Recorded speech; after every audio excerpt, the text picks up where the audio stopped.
Okay, this episode's a little bit later than when I would normally get it out, but I was in Disneyland Paris meeting Darth Vader. Impressive. And Chewie. Yeah. What can I say? I'm a fan of multiple Star franchises. Star Trek, Star Wars, I love them both. I love Stargate as well. Just stick Star in front of anything, I'm likely to like it. My people believe in the great balance. We are either predator or prey.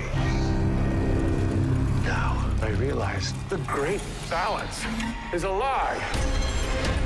Ships are powering up their weapons. Warm up the phasers. Whoever's listening, consider your next move very carefully. They're capable of destroying every village across the planet. They are committing genocide?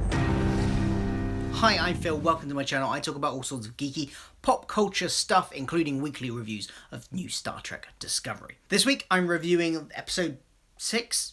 I think it's episode 6. The Sound of Thunder.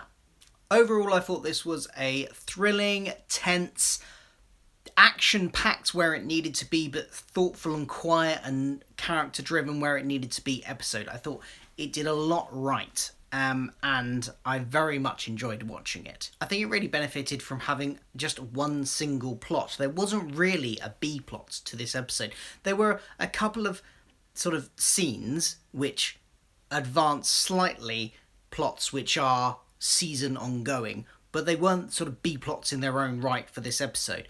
The episode itself pretty much just had the one plot, and I think in this context, while certainly episodes with multiple A and B plots and even C plots can work, this episode really benefited from just having the one main plot all the way through it. And it was very focused on that plot, and that worked really well. In this episode, we go back to Saru's homeworld, which, if you watch the Short Treks little stories that we had in the UK, we only got them like a week before the new series started, but I believe in America you've had them for months.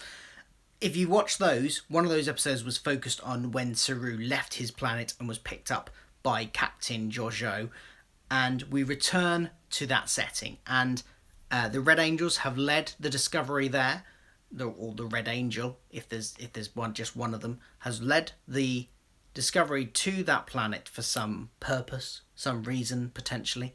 That's debated.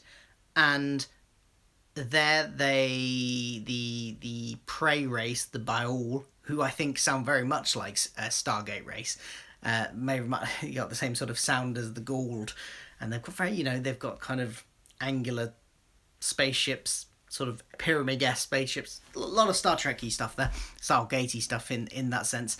They're not happy that an evolved Kelpian exists, and they demand that he be given to them or they will wipe out his village. We got some great stuff from Saru in this episode. Saru has been one of my favourite characters on this series so far, only now challenged in that pole position by Pike, who I think is also really a great character.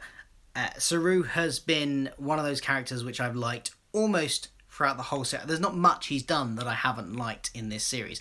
Played brilliantly by Doug Jones, and I've said that in many reviews. And here he gets to shine once again, because you get to see some lovely interaction between him and his sister. You get to see some evolution of his character. Now he's lost his fear. You get to see some great evolution of that. Him becoming more bold and more aggressive and more willing to challenge authority. There's some great scenes with him on the bridge challenging Pike, and I think there's some interesting places they're going to take his character with this. We learn throughout the episode that the Kelpians were once the predator species on the planet, and they had almost wiped out the Baul, and that is why now the Baul keep them in their more docile state and kill them as soon as they become the sort of more hostile, more less fearful versions of the Kelpians, because they fear that they're going to be victims again, so they won't let them get to that stage. And I think that's a very interesting idea. We'll talk about that more in a minute, but what I think it equally presents is an interesting possible story arc for Saru going forward, because we've already started to see these changes in his personality that have come about since he's had this change. He's become more aggressive, a bit more confrontational, even with those in command within his own command structure on the ship. So I'm interested to see if there'll be more changes. Maybe we'll have to see a plot about... It'd be interesting to see a plot where they... him sort of fighting those natural instincts that are coming about from this change. Basically what I'm saying is I think there's a lot of very fertile ground to explore there in future episodes, and I really hope they do. I'm going to sidetrack briefly just to talk about the two scenes that aren't really part of the plot, but aren't really B-plots themselves. They're just sort of one scenes that kind of advance ongoing things that are going in the story arc of Discovery. So you got Tyler, who has a scene with Captain Pike and his whole Section 31 aspect. Now, I'm not sure this is working in terms of looking at Tyler as a character, because I don't know, he seems to have had a radical change in the last few episodes, and clearly the production team have decided they want to go in a completely different direction to what they had planned for him at the end of season 1. But it just doesn't seem to have worked. There doesn't seem to have been the sort of natural... I know he's been off the ship, and I know he's been with Section 31, but the way he acts here in the whole kind of like, yes, we should assume everyone's out to get us, is very paranoid, and I don't know if that was the Tyler we had before. And it wasn't Vok. That's not the kind of attitude that necessarily Vok had. It seems much... I don't know. It seems like they've just plucked this new personality out of nowhere, and he's very much along the Section 31 company line of... It's almost like he's been brainwashed. Now, if that turns out to be true in a future episode and that's revealed, maybe that will make this all seem a little bit more make sense. But at the moment, it just seems like a bit of a radical personality shift for him from what we saw of him on the Discovery before, even after he knew he had previously been Vok. It just doesn't seem to mesh with what we'd seen of him before. But maybe that's something that they'll explore. Maybe there's something happened to him during the time between when he left Kronos and when he's back on the Discovery that we just haven't seen yet. So I'm willing to give them the benefit of the doubt for that, but at the moment it strikes me as a bit strange. And the other one of these little scenes that sort of slightly advances the plot is the Stamets and Culber stuff. Culber obviously came back from the dead last episode, so they couldn't really not deal with that at all this episode. You couldn't go without mentioning it, and you'd want to check in on him, so I get why they had this scene there. And I'm quite glad that they did just keep it to one scene, because it means that they can... It means that any development of this Culber stuff feels a bit more natural, because it's taking time rather than just all happening the very next episode. So Culber has a whole new body that's pristine. He doesn't quite feel like himself. He's lost the scar that drove him to become a doctor, because his body is like reconstructed from his DNA to be the perfect, what his DNA says it should be. So any imperfections that came about, after birth, don't, like scars and things, don't show up, aren't part of his new body. And he is clearly very affected by that, and affected by his experience in the mycelial network. And we get to see hints of that, and I think that's going to play out over the rest of the season. And all that was kind of just hints, and we got to see him sort of not really adjusting to being back into the world of the living just yet. So it was a nice scene to have. I think it was needed. It sort of is just there, but I think it was necessary. As I said, I really liked almost everything from Saru in this episode. I love the confrontational stuff that we've already talked about. The stuff with his sister was lovely, and the acting from both of those actors was brilliant, both Doug Jones and, I'm sorry if I don't have the name to hand, but the actress that plays his sister as well. They were both fantastic there, and you got some really nice heartfelt moments between the two, some confrontation between the two, and it was all... it didn't drag. It was all very well played. I really liked that. The one bit of this plot which felt a bit unnatural was Burnham's whole... And this has been for the last few episodes this season. The fact that suddenly Burnham and Saru seem to have this brotherly, sisterly relationship that wasn't there in Series 1. And I don't think it's been earned that they've reached this point and are suddenly such best friends when they were previously in the first season, for majority of the first season, adversaries practically. And then suddenly they came a little way in season 1 to not be adversaries anymore and be, respectful colleagues, but we haven't seen anything that's got them to this point of being, brotherly, sisterly, best friends, really know each other, really bonded. I haven't seen anything like that in the actual show. So it kind of, when they have scenes like that we had both in the episode where he goes through that process and loses his ganglia and things, and this episode, it just doesn't ring true. So I'm disappointed we haven't seen that, and I would put that in the negative column of this episode as well. Now let's talk about the Baal, because that was not at all what I was expecting. I think I, like many, had theorised that potentially the Baal might be the evolved Kelpians that were keeping their unevolved counterparts sort of in the dark of what would happen to them after they evolved. That clearly wasn't the case, and I think that was a wise choice. I think so many people had predicted that it probably was a bit too obvious, and if they had gone down that route, it might have been a bit lazy. If everyone can predict it happening, then it's not that great a story. Whereas this was unexpected. I don't think anybody had predicted this particular outcome, at least not that I had seen. And it was an interesting take that I think they could have explored further. I don't think there was necessarily enough in it. Now let's talk about the Bauld. Is that how you pronounce it? Bauld? They have a fantastic design. I love the design of it. They look menacing, they look creepy. Now I think that was all deliberate. Everything about it indicates, sort of, is codified to give the impression of evil. All their ships are dark and menacing. They are these sort of slimy creatures that emerge from a pit and are dripping with ooze, have loads of appendages, and they look like a creature.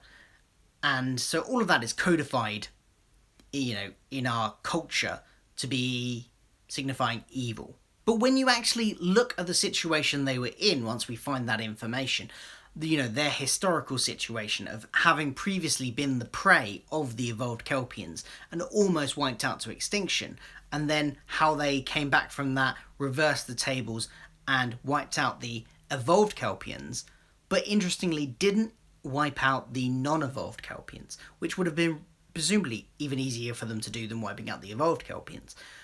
So even though they're all codified as being these evil, menacing creatures, they have to have had at least a little bit of compassion to have left the unevolved Kelpians alive. Why do that? It'd be so much easier, so much less risky for them in the future to have wiped out the species entirely, complete genocide. But they chose not to do that, which, is something that I don't think the episode explored enough. It touched on, absolutely, but they were still very much portrayed as all-out bad guys, all-out evil for what they've done. Now, obviously, what they've done is very questionable, and keeping them in this subdued state, it's all very questionable, but kind of understandable at the same time, given the history that we find out about in this episode. And I kind of feel that that wasn't explored enough in the episode. Again, it might be something they come back to later on. I just kind of feel like it was brushed over a bit too quickly. It would be really good to go back and explore that a bit more, because I think those kind of moral dilemmas are the kind of thing that Star Trek does really well, and I would have liked to have seen that a bit more in this episode. Their ships were really interesting looking designs as well, though it's nice to see something a bit different in the Star Trek universe, because a lot of the species ships have their, they may have different looks to them, but they have the same basic warp nacelle, center bit, in different configurations and in different styles and in different colours and all that sort of stuff. But they're, basic kind of same sort of propulsion technology, in a slightly modified way for each species. Certainly all of the main ones we've come to know. Whereas this was a completely different design. It was lovely to see that. And the scene that we saw them in, where they all sort of suddenly appeared and split out, and it was very tense. I think that was brilliantly filmed. And it was a great action scene, and I think it would be good to see some more of that sort of stuff in the series as well. I really enjoyed that. How the crew of the Discovery find out about the history of the planet is information they got from the Sphere several episodes ago, the Red Sphere, and this is seeming like a bit of a... I'm hoping it doesn't keep coming out like this, but it seemed like a really convenient MacGuffin plot device that they had this information just to hand and they could find it so easily. Previously, they had said when they got this information that it would take centuries to sort through, which I thought, okay, that that's not too bad, because they might find some information by accident, and it will take so long to sort through that it kind of explains why by the 24th century and the other Trek series we've seen, they don't have all this information hand readily. But here they seem to find the information they needed really quickly. It's almost like they did a quick Google search on it, and out pops the information they needed, which helped them in the plot. And that seems to... Why do we not see all Star Trek future iterations? Why in the original series do they not know about so many more species? Why do they keep on coming across species they don't know about when they've got this resource? It just seems really convenient. And even if they explain that away in a plot device, even if some point later on in this season all that information gets wiped somehow after the Red Angel, maybe the Red Angels wipe it somehow, they've made sure they've got it for a reason, and after that reason is fulfilled, they'll take it away again. Maybe that's a possibility. But even if they do, it just seems like a really lazy way to get the plot moving and get them the information they need every single time. It just seems really lazy, and it bugged me a little bit. Talking of the Red Angels, though, I really liked that we got a little bit more information about them. We got to see them in the clearest way we've seen them so far, through Saru's enhanced eyesight. So they've got some kind of mechanized suit on. They're definitely tachyons in play. There's lots of indication that they might be time travelers, or a time traveler. I both like this, or that we found out this information. I like the amount of information that they've sort of advanced us this episode. Seemed like the right amount. But also I'm slightly worried with the time travel thing, because, again, memories of the temporal Cold War, did they not learn from those mistakes from Enterprise, that doing a whole season arc or whole series arc where your main plot point is something to do with time travel can be risky. Now, I love time travel stories, but I don't know if this... I'm very worried that I'm very worried who that angel is going to be. I don't want it to be any of our main cast, because I don't think that will work. I definitely don't want it to be Spock. I definitely don't want it to be Burnham. I don't think I want it to be anybody else in the main cast. I don't want it to be, Tyler or Pike or anybody like that. But I definitely don't want Spock, and I definitely don't want Burnham. Who could it be, though? I mean, I suppose it could be Stamets. I mean, with the history of the Mycenial Network, that would kind of make a... he's already this kind of half in two worlds type character. Maybe that would work. Equally, maybe it would work with Culber, but I don't think anybody else in the main cast. Now, one idea I did see Trek Yards posit is that it could be the guy from the short Trek's Calypso that we saw, which was set a long time in the future. Like, I can't even remember how long, but thousands, I think, of years in the future. So maybe the reason that short Treks exists is because he's going to be that Red Angel, and is going to come back in time to fix something that he perceives as broken in his time. Maybe that's the case, and that might be okay.